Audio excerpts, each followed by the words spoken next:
స్తుడైన పేతురు గారు ఈ యొక్క పత్రిక రాస్తున్నట్లుగా మనం చూస్తూ ఉన్నాం. అంతేకాదు ఈ పత్రిక ఎవరికి రాసినారు అని మనం చాలా స్పష్టంగా అర్థం చేసుకోవాలి. దయచేసి గమనించండి, ఈ పత్రిక పేతురు గారు ఎవరికి రాసినారు అంటే ఆది సంఘములో వాళ్ళు క్రీస్తు నమ్ముకున్నందుకు, క్రీస్తుని వాళ్ళు విశ్వసించినందుకు అనేక శ్రమలు, హింసలు ఆ ఆది క్రైస్తవులకు వచ్చినాయి, ఆ ఆది సంఘస్థులకు వచ్చినాయి. ఆ సమయంలో వాళ్ళు అనేక ప్రాంతాలకు, దేశాలకి పారిపోయినారు, చెదిరిపోయినారు.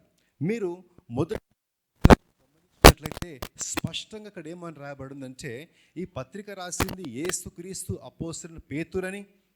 ఆయన ఈ పత్రిక ఎవరైతే చెదిరిపోయిన వారో ఉన్నారో వాళ్ళకు రాస్తున్నట్లుగా చూస్తూ ఉన్నాం. వాళ్ళు ఎక్కడెక్కడికి పారిపోయినారు అంటే పొంతు, గలతియా, కపదోకియా, ఆసియా, బెతెనియా అనే దేశములలో క్రైస్తవులు చెదిరిపోయినట్లుగా, పారిపోయినట్లుగా మనము చూస్తూ ఉన్నాము. ఈ సందర్భము అర్థము చేసుకోవడము సంఘముగా మనకు చాలా ప్రాముఖ్యంగా. ఈ పత్రిక ఎందుకు రాసినారంటే యేసు నమ్మినందుకు, యేసును విశ్వాసం పెట్టినప్పుడు ఆయనకి శ్రమలు వచ్చినాయి, ఇబ్బందులు వచ్చినాయి. అప్పుడు వాళ్ళు పొంతు, గలతియా, కపదోకియా, ఆసియా, బితునియా అనే దేశంలో చెదిరిపోయిన వాళ్లకు ఆ సంఘానికి పౌలు భక్తుడు ఇక్కడ ఆయన రాస్తా ఉన్నాడు, పత్రిక రాస్తా ఉన్నాడు. ప్రియ సహోదరుడా, ప్రియ సహోదరి, అనేక సార్లు మనం దేవుని సంఘానికి మనం వస్తూ ఉంటాం, దేవుని సన్నిధికి మనము వస్తూ ఉంటాం. కొందరు కొన్ని ఆశలతో వస్తూ ఉంటారు, కొందరు కొన్ని ప్రార్థనలతో వస్తారు, కొందరు దేవుడు నాకు ఈ మేలు చేస్తే బాగుండు అనే ప్రార్థనతో వస్తారు, కొందరు దేవుడు నాకు ఉద్యోగం ఇస్తే బాగుండు అని అనుకుంటారు, కొందరు వ్యాపారంలో దేవుడు నాకు ఈ సహాయం చేస్తే బాగుండు అని ఇంకొందరు అనుకుంటారు, నేను కలిగి ఉన్న ఈ అనారోగ్యంను తీసేస్తే నాకు బాగుంటుంది ప్రభువా అనే ప్రార్థనలో కొందరు సంఘానికి వస్తూ ఉంటారు. కానీ ఒక ప్రశ్న మిమ్మల్ని అడగనివ్వండి, మనము కోరుకునే ప్రతిదానికి దేవుడు జవాబు ఇస్తాడా? మనము ఆశపడే ప్రతిదానికి దేవుడు జవాబును ఆయన ఇస్తాడా? మన జీవితంలో అనేక సార్లు దేవుని సన్నిధికి కొన్ని కోరికలతో వచ్చినాం, కొన్ని ఆశలతో వచ్చినాం.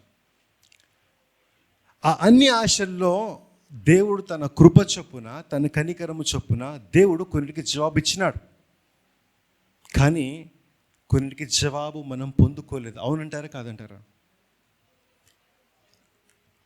ఈరోజు ఈ వాక్యము ద్వారా దేవుడు నాతో ఏమైతే మాట్లాడినాడో కొన్ని మాటలు మీతో పంచుకోవాలని నేను ఆశపడతా ఉన్నాను. ఇక్కడ సంఘము చెదిరిపోయిందండి, సంఘస్థులు పారిపోయినారండి, వాళ్ళ ప్రాణాలు అరచేతులు పెట్టుకొని పారిపోయినారు. ప్రియ సహోదరుడా, ప్రియ సహోదరి, సికింద్రాబాద్లో ఆమ్శ్రీ హాల్లో, ఈ ఏసీ హాల్లో కూర్చున్న మనకు చెదిరిపోయే అనుభవం అంటూ తెలీదు.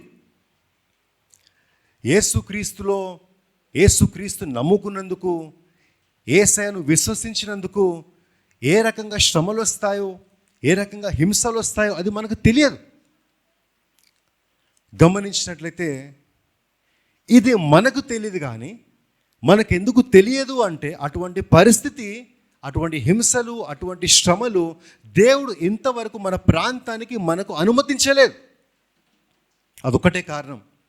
కానీ గమనించండి, ఈరోజు తారీఖు ఎంత అండి? మే 5వ తారీఖు. కొందరు 5 అంటా ఉన్నారు, కొందరు 6 అంటా ఉన్నారు. ఏది? ఈరోజు మే 5వ తారీఖు. అవునంటారా? నిన్నటికి సంవత్సరమైంది. నిన్నటికి సంవత్సరమైంది. మణిపూర్లో హింసలు మొదలై, అల్లర్లు మొదలై, శ్రమలు మొదలై, మణిపూర్, మన దేశంలో ఉన్న మణిపూర్లో అల్లర్లు మొదలై, హింసలు మొదలై సంవత్సరమైంది. 365 రోజులైనాయి. ఇప్పటి వరకు వాళ్ళకు మనశ్శాంతి లేదండి. ఇప్పటి వరకు తిరిగి మళ్ళీ వాళ్ళ ఇళ్ళకు వాళ్ళు వెళ్ళలేదు. ఇప్పటి వరకు కూడా వాళ్ళ స్థితి చాలా భయంకరంగా ఆ రిలీఫ్ క్యాంప్స్లో వాళ్ళు బ్రతుకుతూ ఉన్నారు. మీతో కొన్ని విషయాలు నేను చెప్పాలని ఆశపడతా ఉన్నాను. అదేంటంటే, ఏ తప్పు చేయని దేవుని బిడ్డలు, ఎటువంటి తప్పులు లేని బిడ్డలు, కేవలం వాళ్ళు క్రీస్తు నమ్ముకున్నందున, కేవలం క్రీస్తులు విశ్వాసం పెట్టినందున, ఏ తప్పు చేయనప్పటికీ వాళ్ళ జీవితంలో ఏం జరిగిందో నేను చెప్తాను, దయచేసి మీరు వినండి. ఇంతవరకు మణిపూర్లో కూకీ ప్రజల్లో 185 మంది చంపబడినారు. 200 కంటే ఎక్కువ గ్రామాలు తగలబెట్టబడినాయి. 7,000 కంటే ఎక్కువ ఇల్లులు కాల్చబడినాయి. 360 కంటే ఎక్కువగా సంఘములు, సమాజ మందిరములు కాల్చబడినాయి.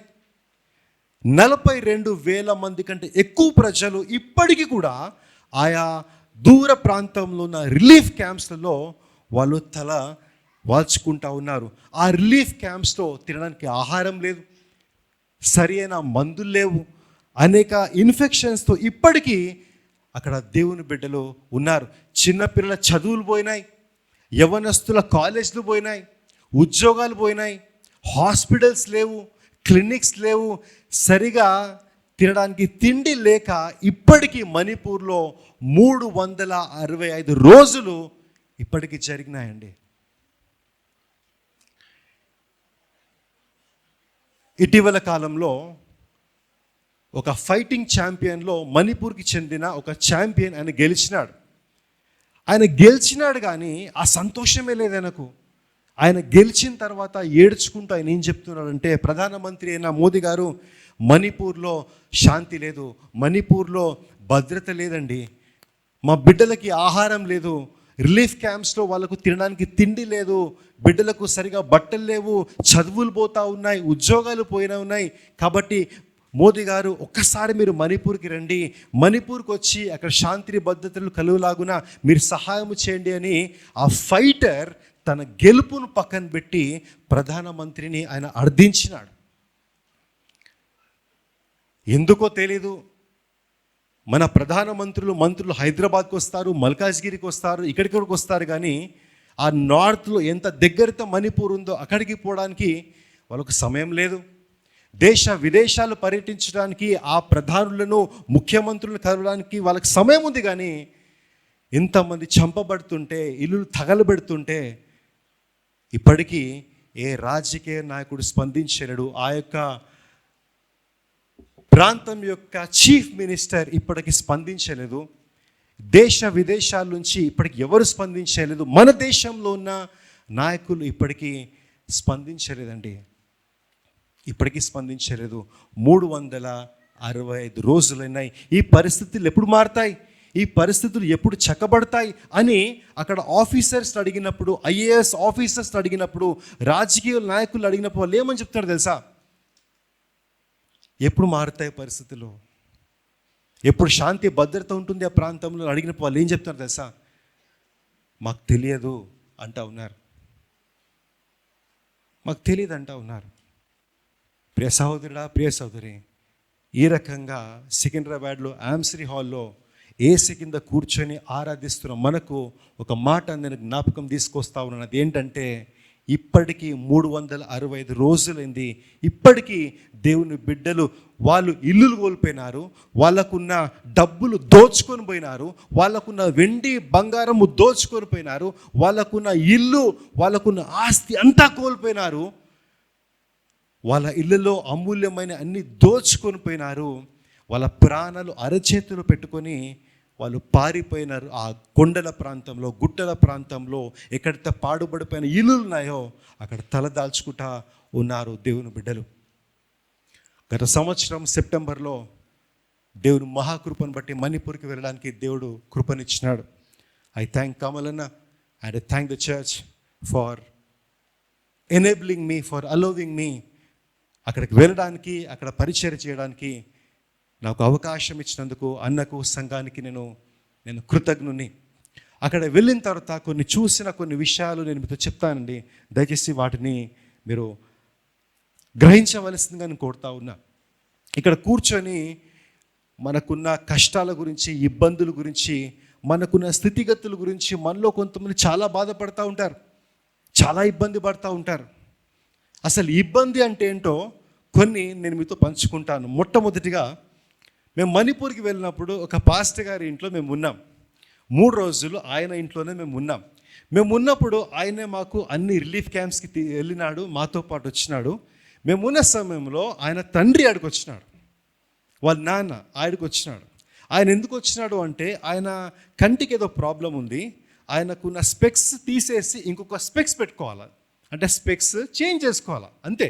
అద్దాలు ఒకటి పాడేసి ఇంకోటి పెట్టుకోవాలి అంతే. అదే మనకు హైదరాబాద్ సికింద్రాబాద్లో ఒక అద్దం తీసి మార్చుకోవడానికి ఎంత సమయం పడుతుంది?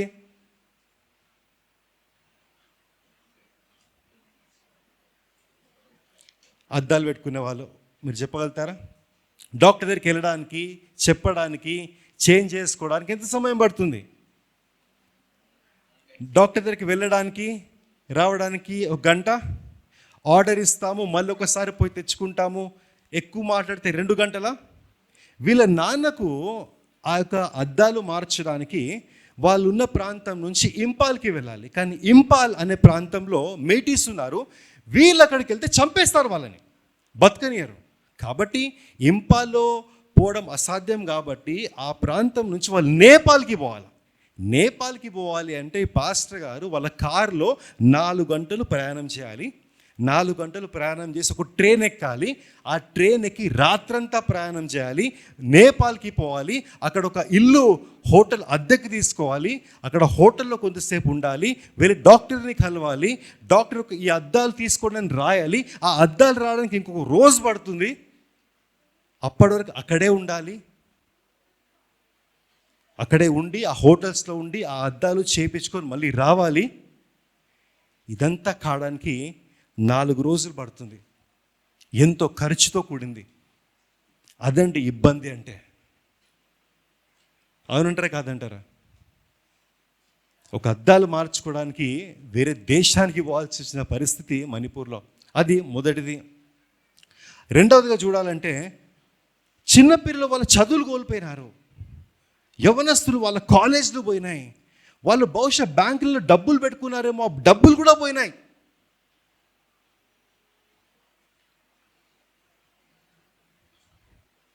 లేదు, చదువుకోవడానికి వాళ్ళకి లేదు, స్కూళ్ళకి పోవడానికి లేదు, ఒక మంచి హాస్పిటల్ పోవడానికి దేవుని బిడ్డలకు లేదు. ఆ రిలీఫ్ క్యాంప్స్లో వాళ్ళు తినేది ఏంటంటే దొడ్డు బియ్యము, పప్పు. ఆ పప్పులో ఏముండదు, ఉట్టి కందిపప్పు, నీళ్ళు తప్ప ఇంకా ఏమి అక్కడ కనిపించదు మీకు. మన దగ్గర ఆమ్లెట్ వేస్తే ఆమ్లెట్లో ఉల్లిగడ్డ లేదని కొంత తినే పిల్లలు ఉంటారు. మ్యాగీలో అవి ఉన్నాయి ఇవి ఉన్నాయి అని చెప్పేసి కంప్లైంట్ చేసేది స్థితి మనది. అక్కడ అన్నము పప్పు తప్ప ఇంకేం లేదు. అట్లా ఎంతకాలం నుంచి తింటా ఉన్నారు దేవుని బిడ్డలు? సంవత్సరం అయిందండి.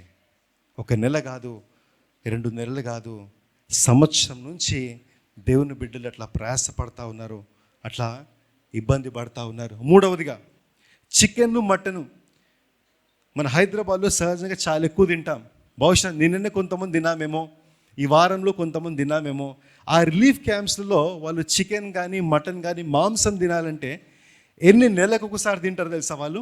మేము అక్కడికి వెళ్ళినప్పుడు కొందరైతే 4 నెలలకు ఒకసారి తిన్నారు, కొందరైతే 6 నెలలకు వాళ్ళు ఒకసారి వాళ్ళు తిన్నారు అక్కడ చికెన్ కానీ మటన్ కానీ. ఇప్పుడు చెప్పండి మన పరిస్థితి ఏంటి, మనకు ఉన్న కష్టాలు ఏంటి, అక్కడ దేవుని బిడ్డల పరిస్థితి ఏంటి, అక్కడ వాళ్ళకున్న కష్టాలు ఏంటి? అయినప్పటికీ అక్కడ మణిపూర్ ప్రాంతంలో అనేక రిలీఫ్ క్యాంప్స్కి సంఘానికి వెళ్ళినప్పుడు కొన్ని సంఘాలు కూడా వెళ్ళే కృపను దేవుడిచ్చినాడు. ఆ సంఘాలలో ఆరాధన ఉదయకాలం 6 గంటలకు ప్రారంభమవుతుందండి. ఎన్ని గంటలకు? ఉదయం 6 గంటలకు ప్రారంభం అవుతే మీరు నమ్మరు, ఆ హాల్ ఆ చర్చ్ బిల్డింగ్ అంతా కూడా ఫుల్ ఉంటుంది, నింపబడి ఉంటుంది. ఇట్లా ఖాళీ చైర్లు, ఖాళీ స్థలం అక్కడ మీకు కనిపించవు. 6 గంటలంటే 6 గంటలకి ఆ హాల్ మొత్తం నిండిపోతుంది. అక్కడ వాళ్ళ దగ్గర మన దగ్గర ఉన్న ఇన్స్ట్రుమెంట్స్ ఉండవు, పెద్ద పెద్ద ఇన్స్ట్రుమెంట్స్ వాళ్ళ దగ్గర ఉండవు.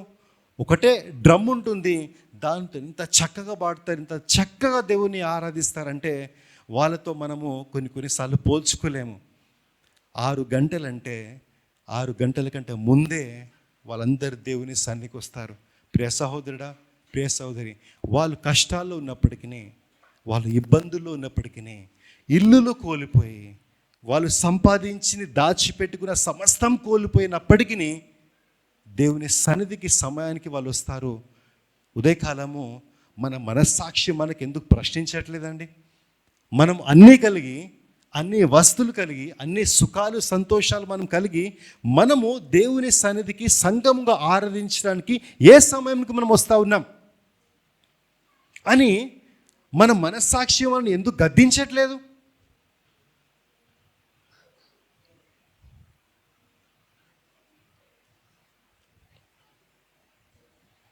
తొమ్మిది గంటలకు ఆరాధన అంటే సహజంగా కాలేజీలలో 9 గంటల కాలేజ్ అంటే ఖచ్చితంగా 9:30, 10:30 పోయే వ్యక్తులు ఉంటారు.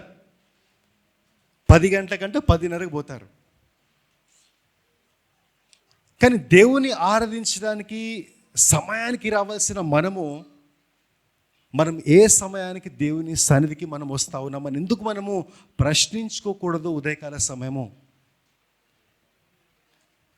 ఎవరైతే లేటుగా వస్తున్నారో వాళ్ళని ఉద్దేశించి నేను ఏమనట్లేదు, దయచేసి నన్ను తప్పుగా తీసుకోకండి. కానీ దేవుని సన్నిధికి మనము సమయానికి రావాల్సిన అవసరం లేదంటారా? ఎందుకని దేవుని సన్నిధి మనం నిర్లక్ష్యం చేస్తూ ఉన్నాము? దూర ప్రాంతం నుంచి కొన్ని బస్సెస్ దొరకక, కొన్ని ఇబ్బందులుండి ఆ సమయానికి వస్తే ఖచ్చితంగా దేవుడు అర్థం చేసుకుంటాడు. కానీ చాలామంది 5 కిలోమీటర్స్ రేడియస్లోనే మనం ఉన్నాం. ఆ 5 కిలోమీటర్స్ రేడియస్లో సమయానికి రావడము చాలా సాధ్యమవుతుంది. కానీ ఎందుకు మనం రావట్లేదు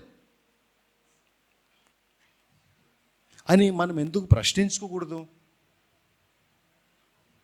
అవును ప్రభువా, నాకు నువ్వు సమస్తం ఇచ్చినావు, నేను సంఘానికి ఒక 5 నిమిషాల ముందే నేను వస్తాను, నా కుటుంబాన్ని తీసుకొస్తానని మనం ఎందుకు నిశ్చయం తీసుకోకూడదు? గమనించండి, ఈ మాట వినండి.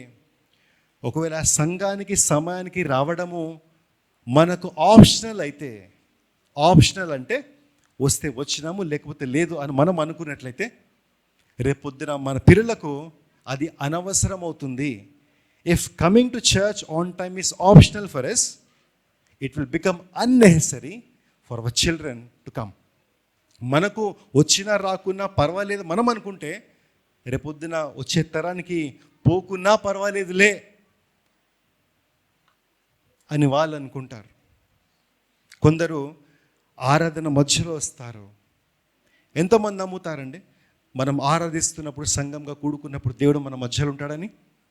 ఒకసారి మీ చేయి చూపిస్తారా? ఎంతమంది మీరు నమ్ముతారు నిజంగా సంఘంగా కూడుకున్నప్పుడు దేవుడు మన మధ్యలో ఉంటాడని? ఒకసారి చేయి చూపిస్తారా దయచేసి? Thank you so much. దేవుడు మన మధ్యలో ఉన్నాడు అంటే ఆయన సన్నిధి ఉన్నట్టే కదా, ఆయన దూతలు ఉన్నట్టే కదా, ఆయన మహిమ ఉన్నట్లే కదా. 9 గంటలకు ఆరాధన అంటే అనుకుందాము, దేవుడు తన దూతలతో పాటు సన్నిధితో పాటు దేవుడు 9 గంటలకు ఇక్కడికి వచ్చినాడు. ఒకవేళ నేను 9:30కు వస్తే ఆ దూతలు ఏమనుకోవాలా? 10 గంటలకు వస్తే దూతలు ఏమనుకోవాలా? 9:15కి వస్తే ఆ దూతలు ఏమనుకోవాలి? అరే మేమేమో ఈ దేవునికి ఇంత భయపడతాము, ఇంత లోబడతాము, ఇంత గౌరవం ఇస్తాము, వీళ్ళు అని అనుకుంటారేమో అని నాకు అనిపిస్తుంది. ఇట్లా బైబిల్ ఎక్కడ లేదు. దేవుడు మా కోసం రక్తం గార్చలే, వీళ్ళ కోసం దేవుడు రక్తం గార్చినాడు. దేవుడు మా కోసం మానవ రూపం రాలే, వీళ్ళ కోసం దేవుడు మానవ రూపంలో వచ్చినాడు.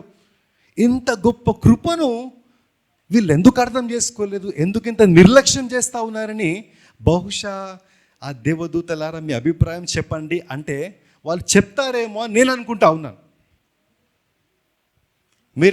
మీరేమనుకుంటా ఉన్నారు? ఎందుకని మనం ఒక తీర్మానం తీసుకోవద్దు? ఈ హాల్ అంతా 9 గంటల ముందు నిండిపోతే ఎంత మహిమ దేవునికి ఉంటుంది. ఇంకోటి, దేవుని ఆశీర్వాదాల కోసం దేవుని సన్నిధికి రావడానికి, దేవుని మాట పొందుకోవడానికి చాలామంది ఇష్టపడతా ఉంటాం మనం. అవునంటారా కాదంటారా? పాటలు అయిపోయినాక వస్తే, పాటల మధ్యలో వస్తే అప్పటికే కొంత నష్టాన్ని మనము కలిగినట్లే కదా, కొంత ఆశీర్వాదాన్ని మనం పోగొట్టుకున్నట్టే కదా అని ఎందుకని మనము ఆలోచన చేయట్లేదు? ఈరోజు ప్రభు పేరుతో మరొకసారి మిమ్మల్ని రిక్వెస్ట్ చేసేది ఏంటంటే, దేవుడు ఆయన దూతలు ఆయన సన్నిధితో మనం వచ్చే ముందే ఆయన ఆశపడి ఉంటాడు. మనము మెల్లగా నిర్లక్ష్యంగా వస్తే అది ఏ రకంగా దేవునికి మహిమ తెచ్చిన వారంగా మనం ఉన్నామో ఒకసారి ఆలోచన చేయండి. మణిపూర్లో 6 గంటలంటే 6 గంటలకండి ఆ హాల్ మొత్తం నిండిపోతుంది. మనం 9 గంటలకు రాలేమా? 9:30కు మనం రాలేమా? దానికి జవాబు మీరే దేవునికి చెప్పాలని ఆశపడతా ఉన్నాను. ఇక్కడ నేను చెప్పాల్సిన ఉద్దేశం ఏంటంటే, చెదిరిపోయిన అనుభవము, సంఘము చెదిరిపోవడము, ఆ అనుభవము యేసు నమ్మినందుకు ఆ విశ్వాసాన్ని బట్టి కష్టాలు పొందే అనుభవం మనలో ఎవరికి లేదు. పేతురు భక్తుడు ఆ చెదిరిపోయిన బాధలు ఉన్న క్రైస్తవులతో మాట్లాడిన మాటలు ఈరోజు సంఘానికి కూడా వర్తిస్తాయని నేను ఖచ్చితంగా నమ్ముతా ఉన్నాను. వాళ్ళను పేతురు భక్తుడు ప్రోత్సహించినాడు. అవే ప్రోత్సాహకరమైన మాటలు సంఘంతో నేను పంచుకోవాలని ఆశపడతా ఉన్నాను. 3వ వచనము, మన ప్రభువు యేసుక్రీస్తు తండ్రి అయిన దేవుడు స్తుతింపబడును గాక. మృతుల్లో నుండి యేసుక్రీస్తు తిరిగి లేచుట వలన జీవముతో కూడిన నిరీక్షణ మనకు కలుగునట్లు, అనగా అక్షయమైనదియు నిర్మలమైనదియు వాడబారిని స్వాస్థ్యము మనకు కలుగునట్లు ఆయన విశేష కనికరము చొప్పున మనలను మరలా జన్మింప చేశాను. హల్లెలూయా.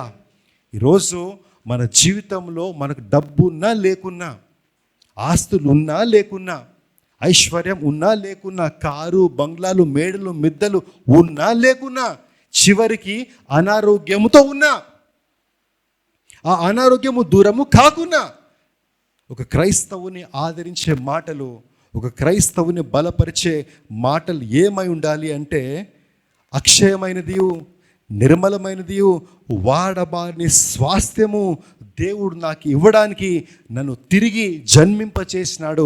ఆయన నామము మహిమపరచబడును గాక. హల్లెలూయా. ఏ వ్యక్తి అయితే క్రీస్తు నమ్మినాడో, ఎవరి పాపములతో క్షమించబడినాయో, ఎవరి దోషములతో క్షమించబడినాయో వాళ్ళ కోసం అక్షయమైన స్వాస్థ్యము, వాడబారిని స్వాస్థ్యం ఇచ్చినకు దేవుడు తిరిగి జన్మింపచేసినాడు అనే ధన్యత ఒక క్రైస్తవునికే ఉందండి.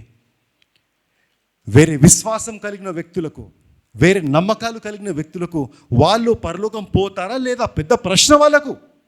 సరే, పురుషులు పరలోకానికి పోయినా కానీ స్త్రీలు పరలోకానికి పోతారా లేదా పెద్ద ప్రశ్న వాళ్ళకు.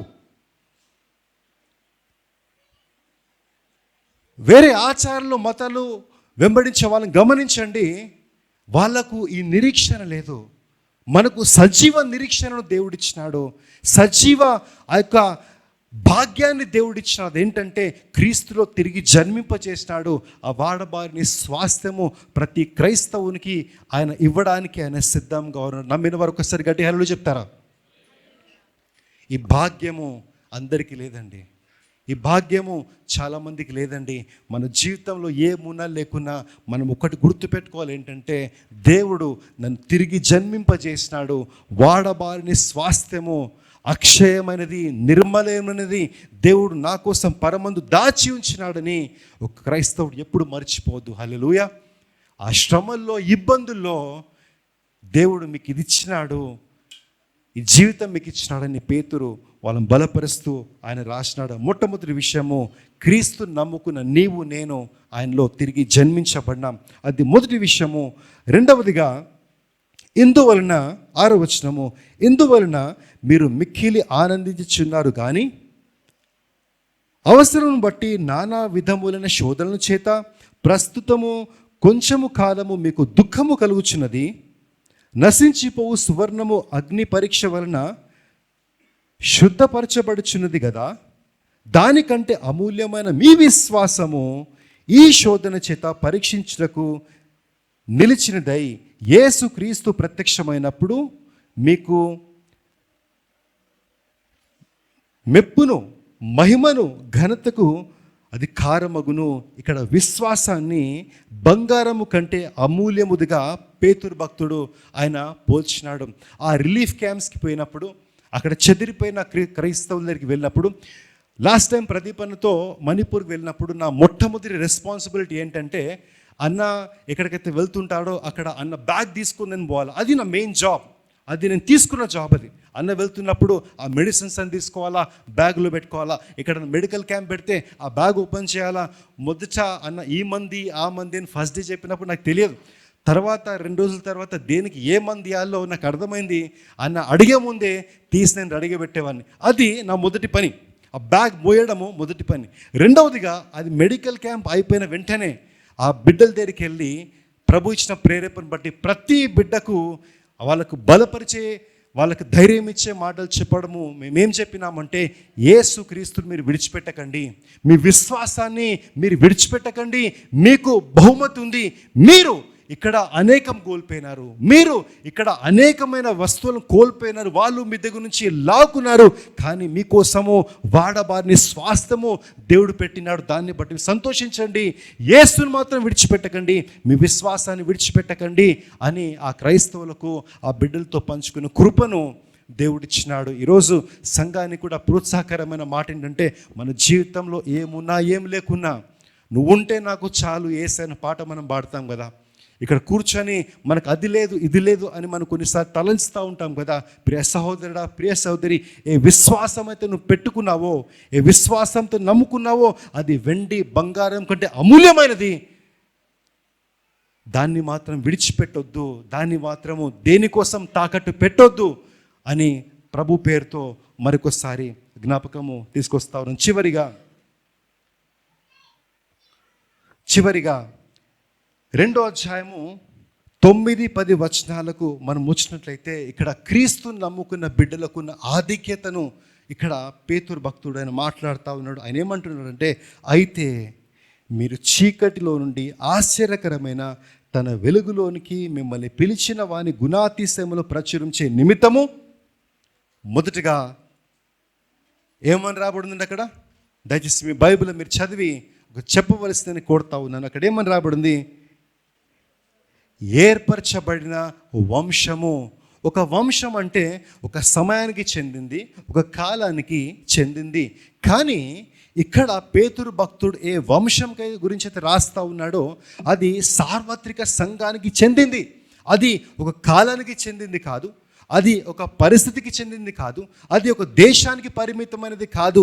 ఎవరెవరైతే క్రీస్తు నమ్ముకున్నారో, ఎవరెవరైతే క్రీస్తు రక్తము చేత వాళ్ళ పాపములు కడగబడినాయో వాళ్ళందరూ దేవుని బిడ్డలైనారు, వాళ్ళందరూ దేవుని కుటుంబమైనారు, వాళ్ళందరూ ఏర్పరచబడిన వంశమైనారు, దేవుని వంశమైనారని పేతురు భక్తుడు ఇక్కడ మాట్లాడుతూ ఉన్నాడండి. మొట్టమొదటి విషయం, ప్రియ సహోదరుడా, ప్రియ సహోదరుని, తెలుసా, దేవుడు ఏర్పరచుకున్న వంశముగా దేవుడు నిన్ను నన్ను చేసినాడండి. చీకటిలో ఉన్న మనని, పాపంలో ఉన్న మనని, దేవునికి అయిష్టంగా బ్రతికిన మనల్ని ఆయన వంశంగా చేసినాడు. అంటే ఇది మతోన్మాదులు తట్టుకోలేకపోతా ఉన్నారు, వేరే విశ్వాసానికి చెందిన వ్యక్తులు తట్టుకోలేకపోతా ఉన్నారు. క్రీస్తు నమ్ముకున్న బిడ్డలకున్న గొప్ప ఆధిక్యత, నీ వంశము ఏంటి అంటే, నా వంశము దేవుని వంశము అని చెప్పుకునే ధన్యతను దేవుడు మనకిచ్చి ఉన్నాడు. హల్లెలూయా. రెండవదిగా, రాజులైన యాజక సమూహము. బందీలుగా బంధకత్వంలో ఉన్న మనలను దేవుడు విడిపించి ఆయన ఏమంటున్నాడంటే, రాజులు అంటా ఉన్నాడు, యాజక సమూహము అని దేవుడు పిలుస్తున్నాడు. ఇది దేవుని బిడ్డలకు ఉన్న ధన్యత. యాజకులు దేవునికి బలు అర్పించాలి, మనుషులకు దేవునికి మధ్యవర్తులుగా ఉండాలి. అట్లా ఒక క్రైస్తవుని దేవుడు అట్లా ఆయన పిలుస్తూ ఉన్నాడు. అంతేకాదు పరిశుద్ధ జనము అని దేవుడు పిలుస్తూ ఉన్నాడు. ఇప్పుడు దేవుని ప్రజలైతిమి. ఒకప్పుడు కనికరం పొందుకోలే, కానీ ఇప్పుడు కనికరం పొందుకున్నాము.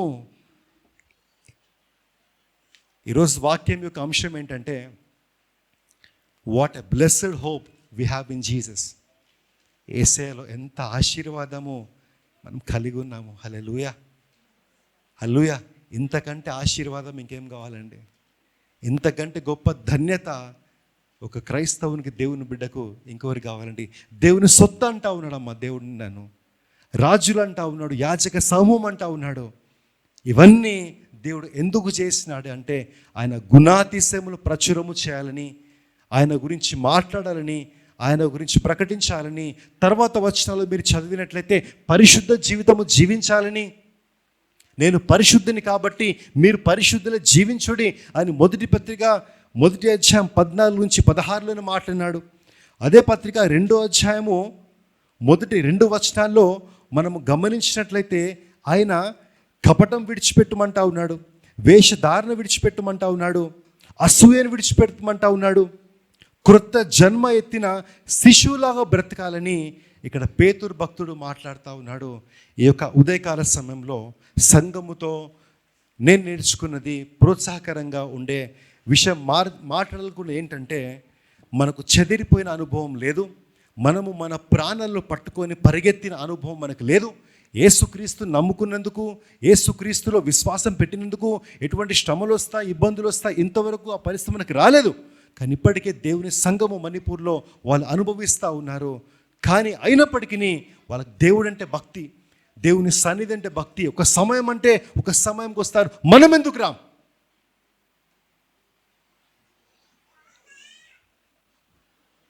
మనకెందుకు ఇన్ని చీరలు ఖాళీగా ఉన్నాయి?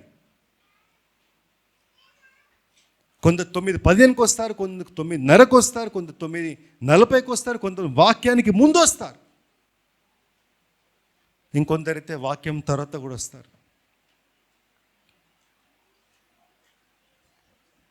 ఇంత గొప్ప కృపను, ఇన్ని ఆశీర్వాదాలు క్రీస్తు ఇప్పటికే సంఘానికి, సంఘస్థులకు ఇచ్చేసినాడు.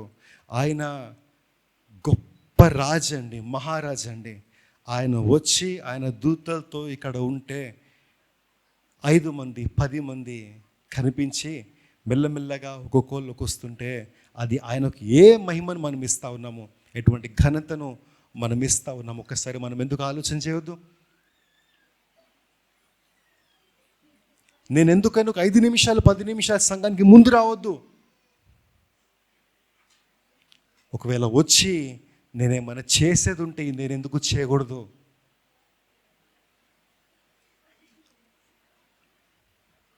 ఆయన గుణాతిశయములు ఎందుకు ప్రకటించకూడదు? నన్ను రాజుల వంశం అంటా ఉన్నాడు కదా, నన్ను యాజకుడు అంటా ఉన్నాడు కదా, పరిశుద్ధ జనంగా దేవుడు అంటా ఉన్నాడు కదా. ఇవన్నీ ఉచితంగా దేవుడు ఇచ్చినాడు, మనం పొందుకున్నది కాదు. 1 పేతురు 1 అధ్యాయం 18 వచనంలో, మీరు వెండి బంగారం చేత మీరు విమోచించబడలేదు, కానీ అమూల్యమును పవిత్రము నిష్కలంకమైన యేసుక్రీస్తు రక్తము ద్వారా ఆయన విమోచించి ఉన్నాడు, ఆయన కొనుక్కున్నాడు అనే ఆ వాక్యాన్ని ధ్యానించకుండా 1 పేతురులో మనం ముందుకు సాగలేము. మనము ఆయన రక్తము చేత కొనబడ్డాము, విమోచించబడినాము.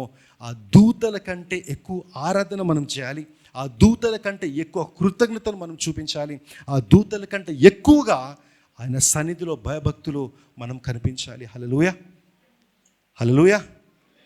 కళ్ళు మూసుకుందాము, ప్రార్థన చేద్దాం.